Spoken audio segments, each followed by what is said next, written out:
Guys તો ચાલો કરીએ આપણો 13મો વ્લોગ। આજે તો સવારમાં લીધો આડે હાથે કેરી બેડવાનું કામ લીધેલું છે। આજે તો કોઈ હોય હિસાબે કેરી બેડવી જ પડે। અમારો ટેણે કીધું બ્રશ ઘસવાનું છે, ચાલ તે તો આંગળી ઘસવા લાગી ગયો। દાંત ઘસતો છે કે આંગળી ઘસતો છે તે જ ખબર નહીં પડતી। ને પછી તો ગરમી બહુ છે એટલે બેઠો ટીવી જોવા। એક્ટર બાકી આજ મારો ફેવરેટ।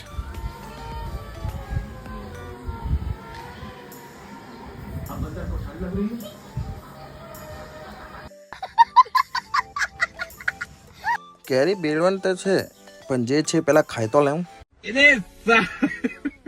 ના અમારો ટેણે તો જો જાણે એટલો બધો એને માર્યો ને તેમ રિહાયા કરતો છે।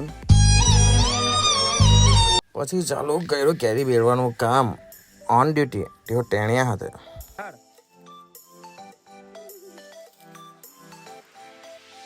વાંદરાને તો નહીં ખબર કેમ કેમ ચડે પણ મેં જ આજે વાંદરાની જેમ ચડી ગયો।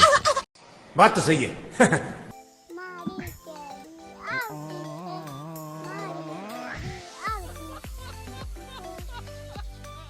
ના તેણે કે મારી પાસે બેલ્ટ નહીં તો મને ડોડો બાંધી આપો ને મેં ચાલે બાબા બેલ્ટ મારજો ને આ બાબા કઈ પેન નહીં નીકળે જો પાછળથી બી નીકળે જો।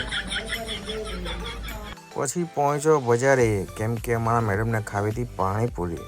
અમારી મેડમ તો સોની પાપડી જ છે, બાકી શાકભાજી તો ઉડલો ને મેં જ લેવા ગયા। પછી ગયા ઉડલા હાથે રીલ બનાવવા। ત્યાં તો કાંડ કર નાખ્યો મારા હાથે।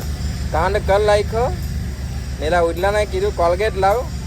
અમે ડાયજો અહીંયા તે કીધું કોલગેટ લગાવવાનું છે, કોલગેટ લાવ તો આ તો કઈ લવિંગ મારા જ લગાવી દીધો અહીંયા। આ તો ઉલટો ઉલમારી ચૂલમાં હા રામી હા એક ને સૌથી મોટો વિલન હા આને મારા કાન કર લાગ્યો। कौन है ये लोग, कहाँ से आते हैं?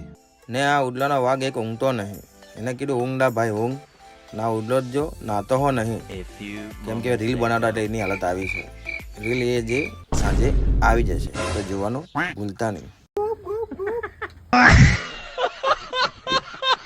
ને આ ઉડલાનો વાઘ ઊંઘતો નહીં એટલે પાછો કાઢ્યો બહાર ને મેં રમણવા લાગી ગયો।